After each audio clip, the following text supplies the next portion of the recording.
Rhett's in a meeting right now, but we forgot to do our title card, so I'm gonna just sneak up behind him and see if he'll play along or if he'll get mad.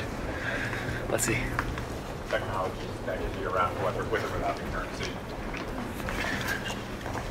Season 1, Episode 8, featuring Hunter Walk from Homebrew. I'm just in a mumble mode. Stop yawning! Ah! Did I scare you? That's hiccups. What? You can't scare the yawn out of somebody. That's hiccups. You could. Oh, right. Solid point. Yeah. Maybe. We've had like this is like a tennis match of yawns. We're volleying hardcore right now. I feel one coming on because I just stared at you while you were doing yours. Boo. You cut my yawn short. That was terrible. Yeah, Don't do that. It's like when you cut someone's sneeze off. Stop! Stop! I'm gonna punch you next time you do it. I gotta get it out. You can't get out. You're yawn. I'm gonna kill you. That's so annoying. I feel like my head's gonna explode now. Something doesn't feel right. I'm gonna go insane. I'm gonna end up on a mental asylum if I don't yawn properly. Ah! Yawn. Yeah, I gotta yawn. No! Ah! Winner. He's yawning. No, don't yawn! What are you doing? What are you doing? What are you doing? It's freezing outside. It's 60 degrees outside. I'm hot. Listen, that's why they have dual zone. You can have your zone, yeah, but and then down here in the center is my zone. It doesn't work. Because of put yours up. Okay, fine. Let's put mine at Okay, fine. 81. Okay. Oh, yeah? Eat All that. right, fine. Whatever. Is it on auto? Is that why it just started turning up? It's hot. So it's under the seat. It's not sitting in the open space. No, that's illegal. Under the seat. Okay. And the woman who was sitting close to that bag, to my bag, crosses her legs and puts her dirty shoe on my Like bag. this? How I'm sitting? Yeah. Crosses her legs. Like, what do you mean cross your legs? What do you mean? How do Like you not know what sitting it Indian means? style on the seat? I'm so confused. Crossing your legs. I can't do it. I'm driving. Like, just crosses her feet. Puts one leg over the other, and then it puts her foot in proximity of my bag. How? Isn't there a seat next to her? Oh my gosh! Just be sympathetic. Isn't there a seat next to her? This is not the point of the story. You know what the largest land mammal is? Predator. Yeah. Predator, I should say. What? That's alive today? Yeah, I'm not like not a saber-toothed tiger. What was the question? The largest land mammal predator. Land mammal predator. Yeah. Hippopotamus. It's not a predator. Hippos kill more people a year than any other animal. But they're not predators. They're not killing them to eat them. Yes, they are. No, they're not. Yes, they are. I wonder if Katie knows. She loves animals. She'll know for sure. Oh, let's see. Hey. Hey. Can you sit Katie, get in the middle. Okay, guys, you don't have to be so bossy. This is Jonathan's sister, Katie. Don't they look alike? You recording? Yeah. Sketchy. I want to see if you know the answer to this because Jonathan doesn't, and he doesn't know anything about animals. So what is the largest land mammal predator? Well, this is my guess, but it's not just. Do you mean land? Like it lives in the land and the water, but a hippopotamus. No. That's what I said. Yeah, but He said it's not predator. It's not a predator. Are you kidding me? Hold on. First You of all, guys are so wrong. It's First of amazing. I said hippopotamus. First of all, time out. A hippo does not kill to eat the people. Oh, hippos It's kill more territorial. Hippos, It kills more people, but it's not a predator. It's not like That's hunting. not how you define a predator. Yes, that is exactly how you define a predator. Prey and predator. Eyes on the hide, ready to hide. Eyes on the side, ready to hide. Squirrels. Two What? words. Iggy out. Okay. What? Hold on. I said hippo too. Because we're smart. You're supposed to be the animal person. You don't even know what a predator is. Do you want A me to talk moose. to you about birds? No. What's the answer? what's- Hippo. Polar bear. Ugh, Brett, not cool. I saw what are those things called? Those little like fat snakes. What are they called? Pheasants? You talking about a bird? No, I'm Fat not. snakes? No, they're not snakes. A mammal that looks like a snake? Ferret? No, it's big. They're huge. They're on the beach. They have like a little Whales? seal. I saw seals. Oh my god. Bro, Bro, that is A not. seal that's that not looks like a skinny. snake? Yeah, that's not even close. I That's said a worse than- fat snake. But Bro. they're like not long. Take a snake, make it super fat, and it looks like a seal. Harbor seals?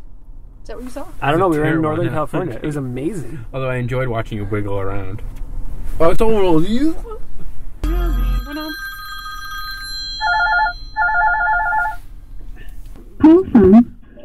Underwalk. Thanks for joining us, buddy. How have you been? Good. Happy, busy. Everything's going well. We were in Montana for a wedding this weekend. That was kind of cool. So, Hunter, Homebrew, he's one of two partners there. They have an incredible early stage venture fund. Can you just give us a little background in terms of how you got started? Like literally a minute. Yeah. So Homebrew is about a 2.5-year-old fund. My partner Satya and I had worked together at Google and wanted to do so again. And so when we had the opportunity to create Homebrew, it was really with the idea that we could be early stage partners of conviction, do a small number of deals each year. We're able to lean in and help the founders, increase the probability and speed towards, making the vision that's in their head a reality. I have a question. How do you go from being a product guy at Google to like starting a venture firm, and then all of a sudden overnight you have 16 billion followers on Twitter, everyone reads your blog, and you become like an industry voice? How does that happen?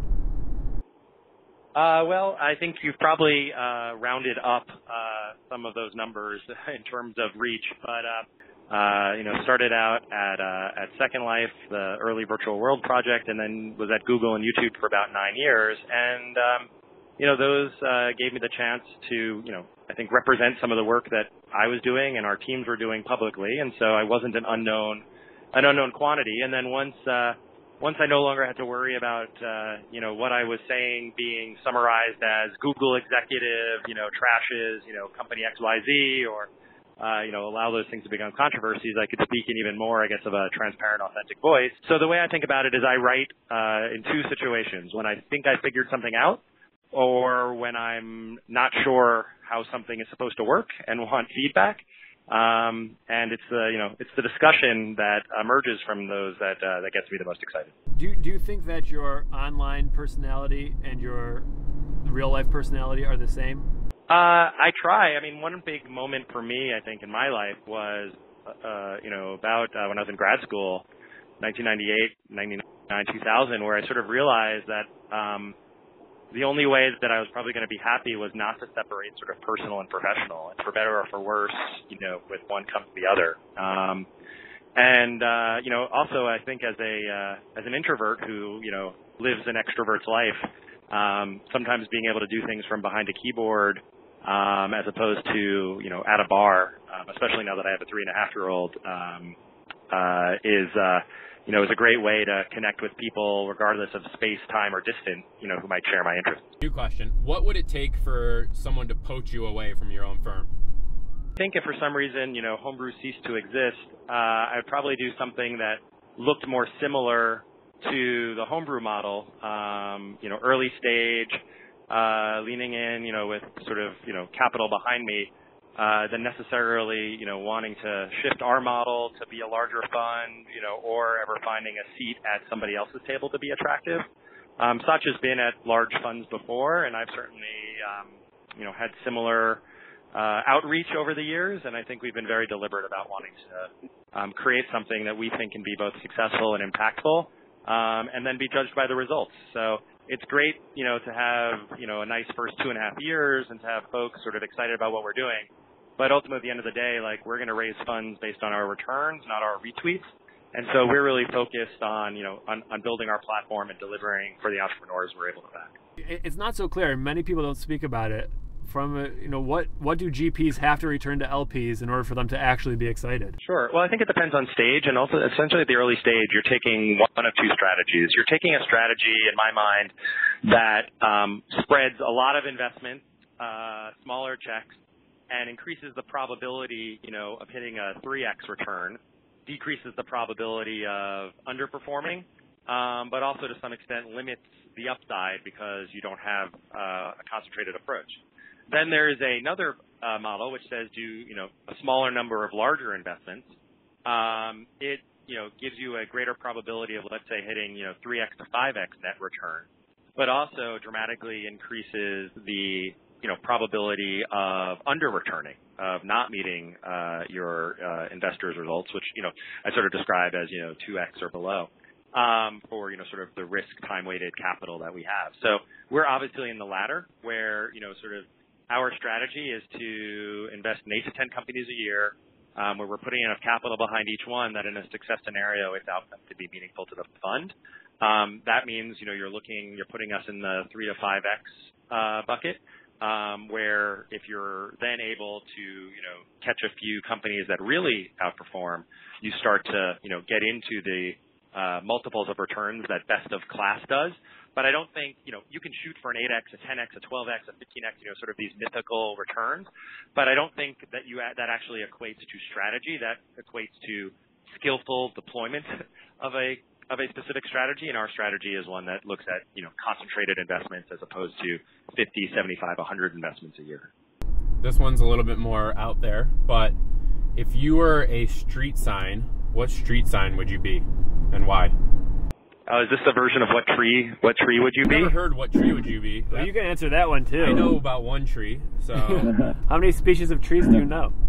See, I like aspen trees. I was just in Montana this past weekend, and the leaves when the wind blows them, they always look like they're laughing to me. So that's a tree that makes me smile. How about under construction? Because I think it's important to always, like, we try to bring a operator's sense of urgency to our model. I don't think sometimes people think just raising a fund turns you into a venture capitalist. Sometimes people think that there's such a long time cycle to investments that you make a bunch of deals, then you try to use those deals to raise more funds, and you just increase your management fees, and who knows how it's actually going to work out. We very much want to look, sort of week over week, month over month, quarter over quarter. What are things that we can always do to better serve our customers, which, sometimes people will say venture is a two-sided business. Your customers are your LPs and your founders. I think our LPs are our partners, and we wouldn't be in business without our partners, but we have a single customer, and that's our founders. And so I don't mind learning, iterating, and sharing in public. And so I want folks to feel like, if they take a check from us, they're not just getting what we are today, they're getting the upside of what we continue to become. And so I want us never to be a finished product. You've got 3 people behind a curtain. You get to ask one question to the 3 of them, and then afterwards have to marry one of them on the spot. What's the question you ask? Do you think the rest of your life will be more exciting than your life up until this point? So I don't think I could marry anybody who assumes that the best things that have happened to them are in the past. And so if I had to ask one question, that would probably be it. Awesome. Well, it's been great chatting with you.